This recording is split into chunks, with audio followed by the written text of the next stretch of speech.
સુરત શહેરમાં cyber crime સેલને મોટી સફળતા મળી છે। ઓનલાઈન વેબસાઇટ દ્વારા મોંઘા કપડાની જાહેરાત કરી દેશભરના લોકો સાથે છેતરપિંડી કરનાર ગેંગને ઝડપી લેવામાં આવી છે। સુરત શહેરમાં વધતા સાયબર ક્રાઇમને અટકાવવા માટે પોલીસ કમિશનર અનુપમસિંહ ગેહલોતના માર્ગદર્શન હેઠળ સાયબર ક્રાઇમ સેલ દ્વારા વિશેષ કામગીરી હાથ ધરવામાં આવી। આ દરમિયાન પોલીસને ખાનગી બાતમી મળી કે સારોલી વિસ્તારમાં આવેલી એક ઓફિસમાંથી ઓનલાઈન વેબસાઇટ દ્વારા મોંઘા કપડાના ફોટા મૂકી જાહેરાત કરવામાં આવતી હતી અને દેશના વિવિધ રાજ્યોમાંથી ઓર્ડર મેળવી ગ્રાહકો પાસેથી રૂપિયા વસૂલવામાં આવતા હતા, પરંતુ ઓર્ડર મુજબનો માલ ગ્રાહકોને મોકલવામાં ન આવતો, જેથી આ સમગ્ર કામગીરી છેતરપિંડી હોવાનું બહાર આવ્યું હતું। બાતમીના આધારે સાયબર ક્રાઇમ સેલ દ્વારા રેડ પાડવામાં આવી, જેમાં આરોપીઓ અંકિત તુલસી અજુડિયા અને મૌલિક નિલેશ દુધાગરાને ઝડપી પાડવામાં આવ્યા છે। પોલીસે આરોપીઓ પાસેથી 10 mobile phone, 2 CPU, chequebook, debit અને ક્રેડિટ કાર્ડ સહિત કુલ 2.49 લાખનો મુદ્દામાલ જપ્ત કર્યો છે।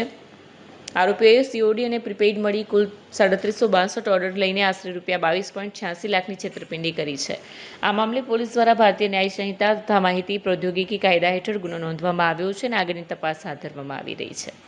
ગઈકાલે એક ખાનગી બાતમી આધારે સાયબર સેલ સુરત શહેર દ્વારા એક રેડ કરવામાં આવી પૂના ગામમાં કોહિનૂર પ્લાઝામાં, જ્યાં ખબર અમે લોકોને બાતમી મળી હતી કે એ લોકો ખરેખર વેબસાઇટ ઉપર કિંમતી કપડાની જાહેરાત કરીને પછી એકચ્યુઅલી કસ્ટમરને એ લોકો સસ્તો માલ ડિસ્પેચ કરતા હતા અને એવી રીતે એ લોકોએ છેલ્લા 2 મહિનામાં 3800 જેટલા એ લોકોએ ઓર્ડર મેળવી 22,86,000 જેટલાની લોકો સાથે છેતરપિંડી કરી છે।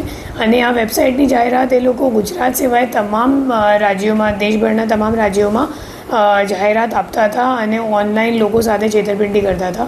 તો આ ગુનાની આ બાતમી આધારે અમે લોકોએ ટેકનિકલ વર્કઆઉટ કરીને ત્યાં રેડ કર્યું અને રેડમાં મુદ્દામાલ સહિત 2 આરોપીઓની ધરપકડ કરવામાં આવી છે અને હવે આગળ જેટલા કમ્પ્લેનન્ટ છે એમને બોલાવીને અને એમને રિકવરી આપવાની કામગીરી ચાલુ છે।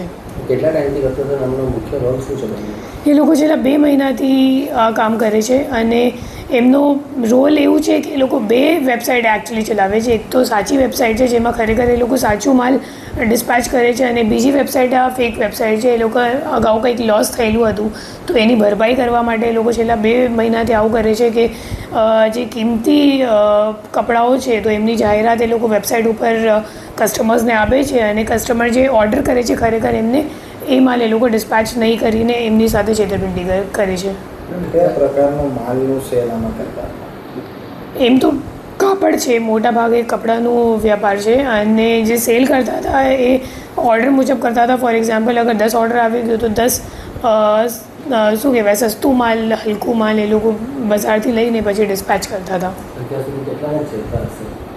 અત્યાર સુધીમાં કદાચ લગભગ 4000 કસ્ટમર્સને એ લોકોએ ભોગ બનાવી ચૂક્યા છે।